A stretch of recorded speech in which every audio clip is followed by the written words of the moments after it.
அனைவருக்கும் வணக்கம். Gold Mendel's இந்திய கைட்ஸ் வழங்கும் கற்க கசடர நிகழ்ச்சிக்கு தங்களை வரவேற்பதில் பெருமகிழ்ச்சி அடைகின்றேன். सबको सादर प्रणाम.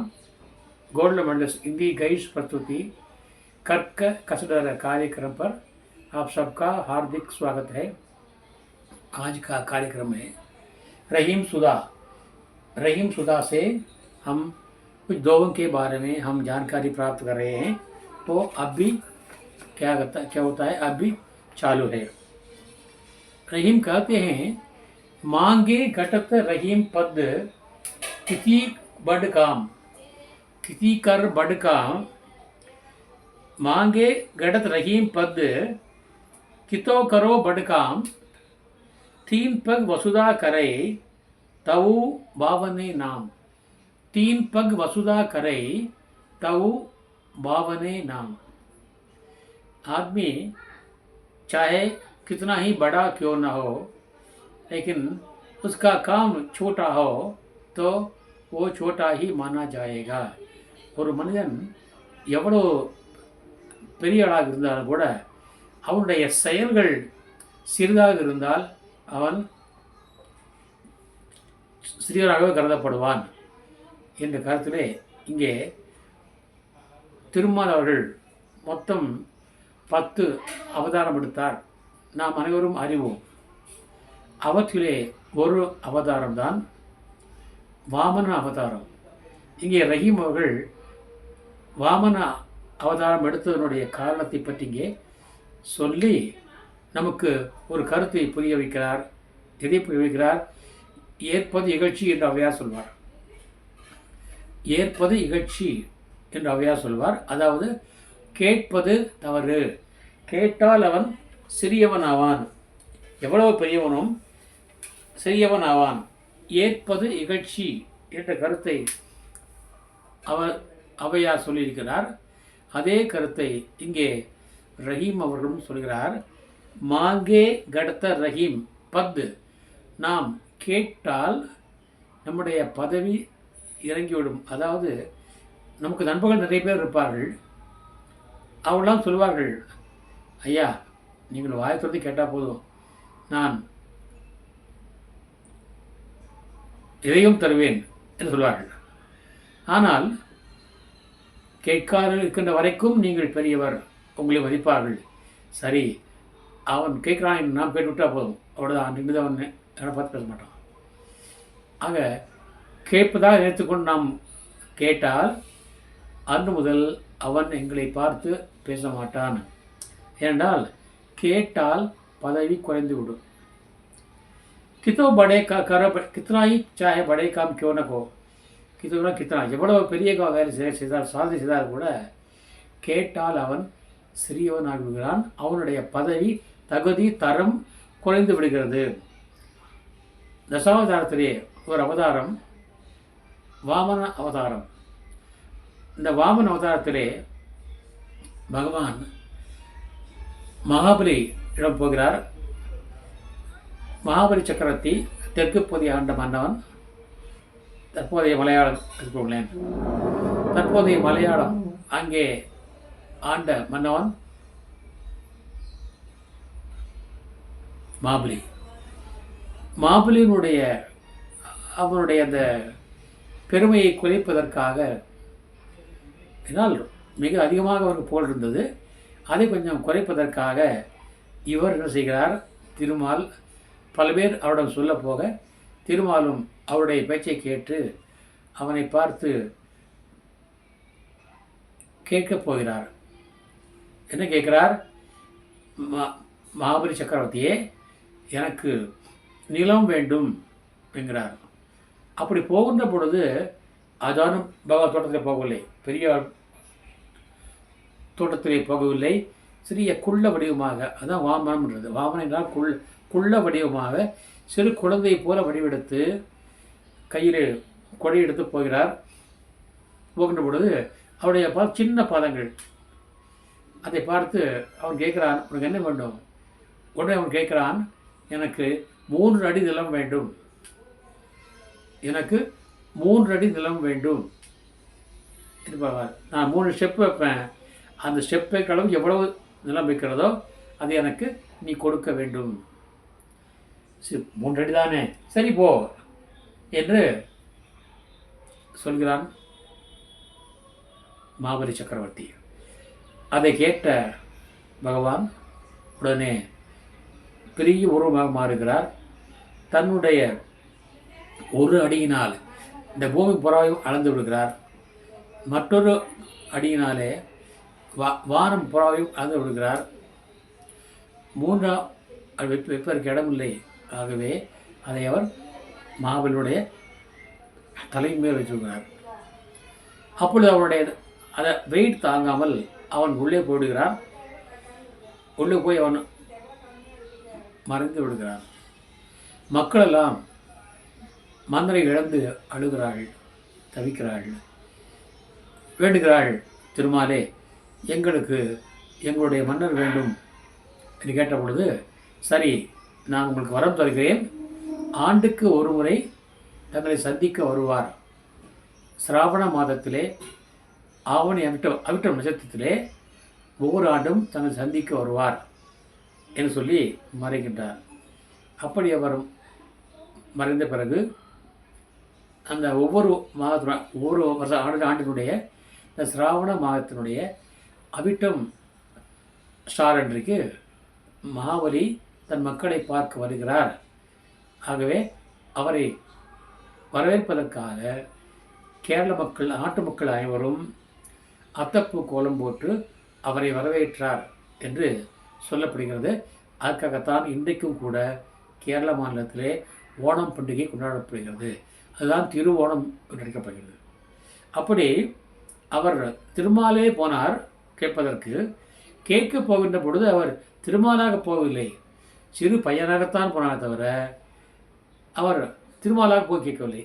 கேட்க போகும்போது தன்னை அறியாமலேயே ஒருவன் சிறியவன் ஆகி விடுகிறான். அதை கவியரசர் பாடுவார். 3 அடி மண் கேட்டான் வாமனன் உலகிலே, 3 அடி மண் கேட்டான் வாமனன் உலகிலே, ஓம் என வைத்ததோ மன்னவன் தலையிலே என்று பாடுவார். அதே கவியரசர் இன்னொரு பாடலை பாடியிருப்பார்.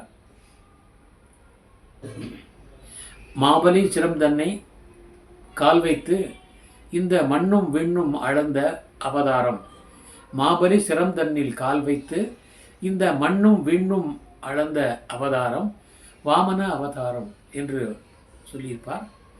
அப்படி இந்த வாமன அவதாரம் எடுத்தது அவர் தன்னுடைய உருவத்தை அப்படியே காண்பிக்கவில்லை, சிறு பையனாகத்தான் போகிறார். ஆகவே தான் ஒருவரும் கேட்கப் போகின்ற பொழுது, யாசிக்கப் போகின்ற பொழுது நாம் தாழ்ந்து விடுகிறோம். யாசகம் கொடுப்பவன் உயர்ந்தவனாகிறான். ஏற்கனவே சொல்லிக்கிறான். அவனுக்கு கொடுப்பவன் கை மேலே இருக்கும், வாங்குபவன் கை தாழ்ந்து இருக்கும். அதுபோல் வாங்குபவன் தாழ்ந்து விடுகிறான் என்ற கருத்தை சொல்லியிருக்கிறார். தீன் பைகு வசுதா கரை. தீன் பைகு என்றால் பயிர். 3 காலடியை பூமிக்கு வைத்தார், பூமியில் வைத்தார். ஒரு அடியை பூமியில் வைத்தார், மற்றொருடைய வானத்திலே வைத்தார், இன்னொருடைய மாபலியுடைய தலையிலே வைத்தார். ஆக தீன் பைகு வசுதா கரோ செய்தாலும் கூட, அவ்வளவு பெரிய சாதி செய்தாலும் கூட, தவு யோனே பர்பி இருந்த போதிலும் பாவனை நாம், அவருடைய பெயர் பாவனை தான். அதாவது பாவன் என்றால் வாமனன். பாவன் சொல்வார்கள். பிரஜபாஷாவிலே வாவை பாய் என்பார்கள். பாவனை நாம், வாமன் உஸ்கா நாம் படம். ஆகவே நாம் கேட்க போனால் நாம் பதவியை இழந்து விடுகிறோம், அதாவது சிறியவராகிவிடுகிறோம். அந்த கருத்து கவிதா சொல்வார். மாங்கன மரண் சமான ஹே மத் கொய் மாங்கோ பீக். கேட்பு என்பது மரணத்துக்கு நிகரானது. ஆகவே யாருமே பிச்சை கேட்கக்கூடாது. அது அவையார் சொல்வார். ஏற்பது இகழ்ச்சி. மாங்கனத்தே மர்ணா பலா, மாங்கனேசே மர்ணா பலா. பெட்டர். கேட்பதை விட இறப்பதை விட இறப்பதே மேல். ஏ சத்குரு கி சீக். இது சத்குருனுடைய பாடம் என்று சொல்கிறார். அதுபோல் நாம் கேட்கக்கூடாது. கேட்க போனால் எவ்வளவு உயர்ந்தவனாக இருந்தாலும் அவன் தாழ்ந்தவன் ஆகிவிடுகிறான் என்பது கருத்து. அடுத்தது, ஜேஹி ரஹீம் தன் மன் ரியோ கியோ ஹியே பீச் பவுன் लाखों सुख सुख सकने की वही बात अब कौन. ஜேஇ என்றால் ஜிஸ்னே யார், ஜேஇ என்றால் ஹிருதய இதயம், கிசியே கியா, பவஜன் பவக் வாஸ்தே உஸ்ஸே கரத கர்னே கி பாத். அதாவது நாம் ஒருவரை பார்த்து சொல்லுகின்ற முறை இருக்கிறது, அது அவருடைய மனதை படுகிற மாதிரி சொல்லணும். அதை மனதுக்கு படாத மாதிரி சொன்னால் அது வெற்றி பெறாது. ஆகவே நாம் ஒருவருக்கு மனதை படுவது போல் சொல்ல வேணும், மனதை படுவது போல சொல்ல வேணும், இல்லாவிட்டால் அது வெற்றி அடையாது. அடுத்தது, ரஹிமன் ஜிஹ்வா பாவரி கை கை சரகு பார்த்தால். ரஹிமன் ஜிஹ்வா பாவரி कई गई सरग पाताल, आपो तो कहीं भीतर गई, आपो तो कहीं भीतर गई, जूती कात कपाल. ये ரஹீம் அவர் சொல்கிறார், யாகாவாராஜம் நாகாக்க காவாக்கார் சோகாப்பர் சொல்லொழிக்கப்பட்டு என்பார் வள்ளுவர். யாகாவாராயினும் நா காக்க, நாவை அடக்கி பேச வேண்டும். நாவுதான் அனைத்து இன்பங்களுக்கும் துன்பங்களுக்கும் காரணம் என்கிறார் வள்ளுவர். அதுபோல் இங்கே ரஹீம் சொல்கிறாரு, ஜிஹ்வா பாவரி, ஜிஹ்வா என்றால் நாக்கு, அது பாவரி பைத்தியம் போன்றது, பைத்தியத்தை போன்றது. கஹி கையை சொல்லிவிட்டு சரகு ஊர்ந்து பார்த்தால் உள்ளே போய்விடுகிறது, அது நகர்ந்து வாய்க்குள்ளே போய்விடுகிறது. கை கையை சரகு பார்த்தால் அது சொல்லிவிட்டு நாக்கு உள்ளே போகிறது, ஆனால் அதுக்கான பலனை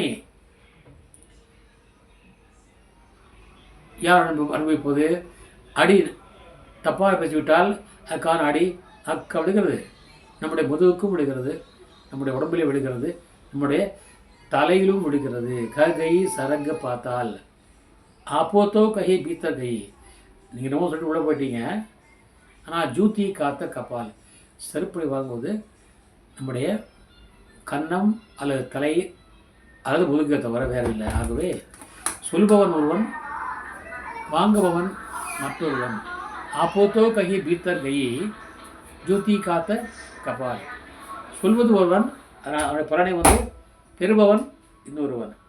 அதான் சொல்கிறாரு, பழி ஒரு பக்கம் பாவம் ஒரு பக்கம் தார்கள், பழி ஒரு பக்கம் பாவம் ஒரு பக்கம். ஆக தவறு செய்தவன் ஒருவன், தண்டனை அனுபவிப்பது வேறொருவன். ஆனால் அது யார் செய்கிறாங்க?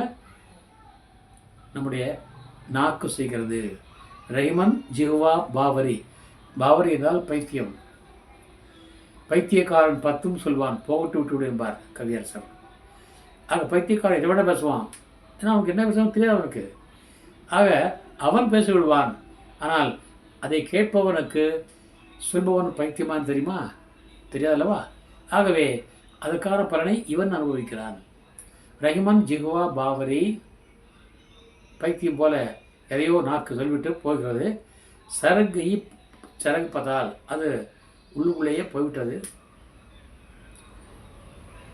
ஆப்புத்தோ கை பீத்தர் கை, நீ சொல்லிவிட போயிட்டீங்க, ஆனால் நீங்கள் சொல்லிவிட்டு உள்ளே போய்விட்டீர்கள். ஜோதியை காத்த கபால், அந்த சொன்ன வார்த்தைக்கான தண்டனையை அனுபவிப்பது, அடி வாங்குவது நம்முடைய தலை, நம்முடைய உடம்பு, நம்முடைய முதுகு. அதான் படி ஒரு பக்கம், பாவம் ஒரு பக்கம். ஆகவே நாம் பேசுகிற பொழுது ஆராய்ந்து பேச வேண்டும். சொல்லுக சொல்லிற் பயனுள்ள, சொல்லற்க சொல்லிற் பயனில்லா சொல் என்பார். தீனா சுட்ட பொன் உள்ளாரும் ஆறாதே நாவினார் சுட்டவடு என்கிறார். பாருங்கள், வரலாறு சொல்ல பாருங்கள். தீனா சுட்ட பொன் ஆறாதே நாவினார் சுட்டவடு, யாகாவாராயினும் நாகாக்க காவாக்கார் சோகாப்பர் சொல்லிழுக்கப்பட்டு என்று உள்ள சொல்வார். அதுபோல் நம்ம செய்யணும், நாவை அடக்கி பேச வேண்டும். அடுத்ததாக, ரஹிமன் விபதா தூ பலி ஜோ தோரே தின் ஹோய். ரஹிமன் विपदा तो भली जो तोरे दिन होय, हित अनहित या जगत में, हित अनहित या जगत में, जानि परत है सब कोई, जानि परत है सब कोई. இறைவன் விபதா தூ பலி, நமக்கு துன்பம் வருகிறது, ஆபத்து வருகிறது, இன்னல் வருகிறது. இன்னல் வரும்போது தொடர்ந்து நமக்கு இன்னலே வராது, தொடர்ந்து வராது. அதுபோல் சுகமும் தொடர்ந்தே வராது, மாறி மாறி வருங்கிறார். ஆக அப்படி நமக்கு இன்னல் வந்தாலும் கூட அது நன்மைக்கே என்கிறார் ரைமன். விபதா தூ பலி சொல்கிறாரு, துன்பமே இன்னலே நீ நல்லவள் என்றால், ஜோ தோரே தின் ஹோய், நீ கொஞ்ச நாட்கள் மட்டும்தான் இருப்பாய், தொடர்ந்து இருக்க மாட்டாய். ஜோ தோடே தின் ஹோய், ஹித அன்ஹித, அது வரும்போதுதான் நமக்கு நல்லவர் யார், நமக்கு நன்மை செய்பவர் யார், நமக்கு தீமை செய்பவர் யார் என்று இந்த உலகத்திலே நமக்கு தெரிய வரும். ஹித அன்ஹித யா ஜகத் में जानी पड़ता है सब कोई जान पड़ता है मालूम होता है. எல்லோரும் கூடவே இருப்பார்கள், நமக்கு முன்னாலே நல்லது போல் நடிப்பார்கள். ஆனால் நமக்கு ஒரு துன்பம் வருகின்ற பொழுது அவர்கள் நம்மை விட்டு விலகி போவார்கள். ஆக விலகி போகின்ற பொழுது அவர்கள் சுயரவுணவு தெரிந்துவிடும். ஆகவே நல்லவன் கெட்டவன் யார் என்பதை அறிந்து கொள்ள நமக்கு இன்னல், துன்பம், கஷ்டம் ஒரு உரைகள் ஆகும். ஆகவே சொல்கிறார், துன்பமே நீ வா, நீ நல்லவள் தான். ஆகவே நீ வந்தால் தான் நமக்கு கூட இருப்பவன் நல்லவனா கெட்டவன் என்று நமக்கு தெரியும், நம்மளால் அறிய முடியும். ஆகவே நீ வா என்கிறார் இங்கே கவிஞர். ஜால பரத் ஜலஜாத்த பகி தஜி மீனன் கும்போ, குளத்திலே தண்ணீரும் இருக்கிறது, மீனும் இருக்கிறது. சரி, ரெண்டும் நீரை விட்டு மீன் பிரியாது. அதே போல் நீர் வேணால் பிரியும், ஆனால் மீன் பிரியாது இல்லையா. ஜால் பரே ஜல் ஜாத்து பகி. சரி, ஒருத்தர் என்ன பண்ணுறான், அந்த மீனை பிடிக்க வலை போடுகிறான், அதான் துன்பங்கிறது. வலை வீசுகிறான், வலை வீசுகிற பொழுது அப்போ தண்ணி எடுப்பான், வலையை போட்டு பண்ணுற பொழுது தண்ணீர் அப்படியே கீழே போயிடும், மீன் அதிலே மாட்டிக்கொள்ளும். சில நேரம் கிடைத்து அது துடிதுடித்து இறந்து விடும். ஆக ஆபத்து வரும் பொழுது நீரானது விலகி விடுகிறது, மீனானது சிக்குகிறது. ஜால் பரே ஜல ஜாத்த பகி जो थोड़े दिन होय, हित अनिहित या जगत में जान पड़ता है सब कोई. जाल परे जल जात बही तजी मीनन को मोह, रहीमन मछली நீர் கோ தவுனா சாண்டத்தி சோ. ஆனால் மீனானது நீருடைய பிரிவை தாங்காமல் அது துடித்து இறந்து விடுகிறது. ஆபத்து வரும்பொழுது மீனும் நீரும் ஒன்றாக வைக்கிறார்கள். ஆபத்து என்ற வலை வருகின்ற பொழுது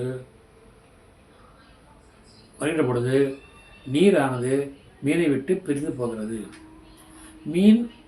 நீர் பிரிந்த உடனே அது நினைவிலேயே மீனானது துடிதுடித்து இறந்து விடுகிறது. ஆகவே நீரைப் போல் நாம் இருக்கக்கூடாது. நீரைப் போல் இருப்பவர்கள் நமக்கு தீயவர்கள், நமக்கு வேண்டாதவர்கள்.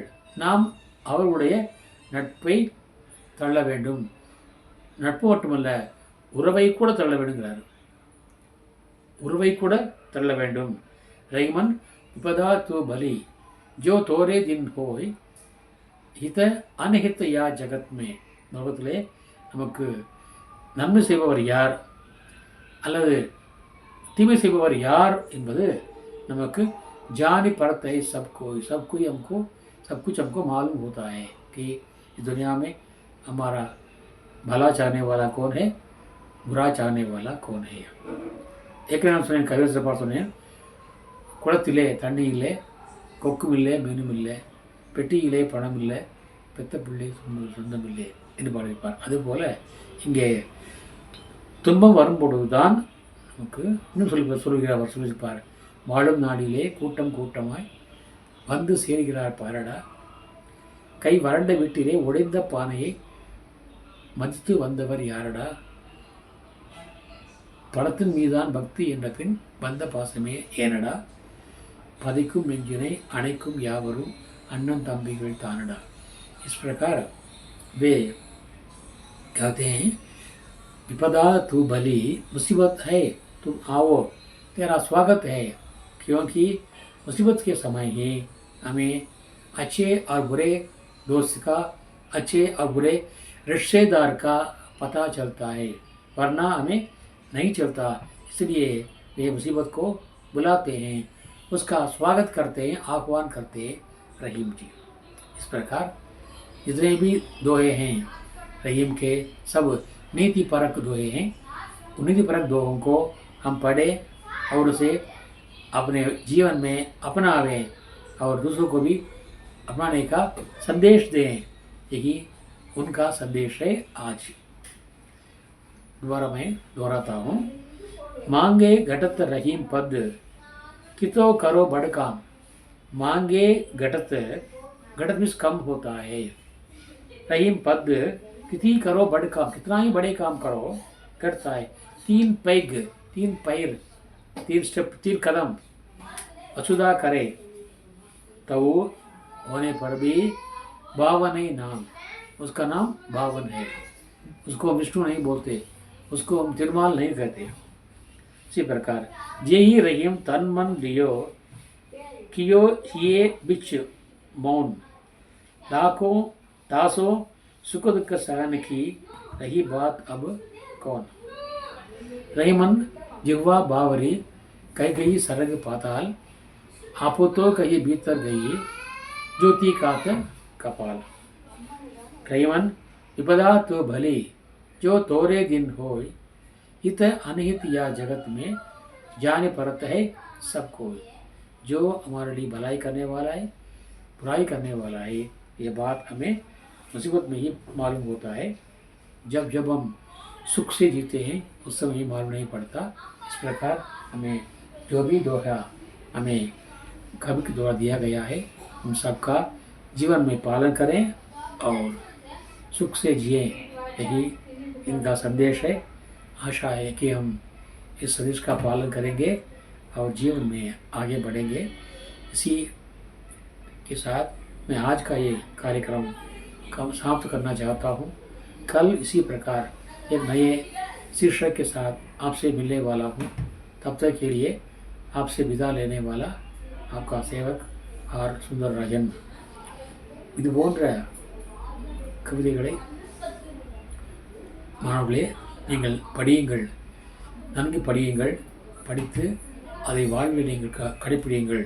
கடைப்பிடித்தால் நமக்கு துன்பம் இல்லாத, எதையும் தாங்கும் இதயம் கொண்ட மக்களாக நாம் வாழ்வோம், மாறுவோம் என்பது ஐயமில்லை. ஆகவே இது போன்ற இன்னும் நிறைய கருத்து சிறு கொண்ட கவிதைகளை நாம் படிப்போம். படிப்பதற்கு நீங்கள் எங்களுக்கு துணையாக இருக்க வேண்டும். நீங்கள் நிறைய படிக்க வேண்டும், லைக் செய்ய வேண்டும், சப்ஸ்கிரைப் செய்ய வேண்டும், நண்பர்களுக்கும் பகிர வேண்டும் என்று சொல்லி நாளை ஒரு புதிய தலைப்புடன் தங்களை சந்திக்க விளைகிறேன். அதுவரைக்கும் விடைபெறுவது தங்களின் ஆர் சுந்தரராஜன். धन्यवाद, நன்றி, धन्यवाद, நன்றி, धन्यवाद, நன்றி. ஜெய் ஹிந்த்.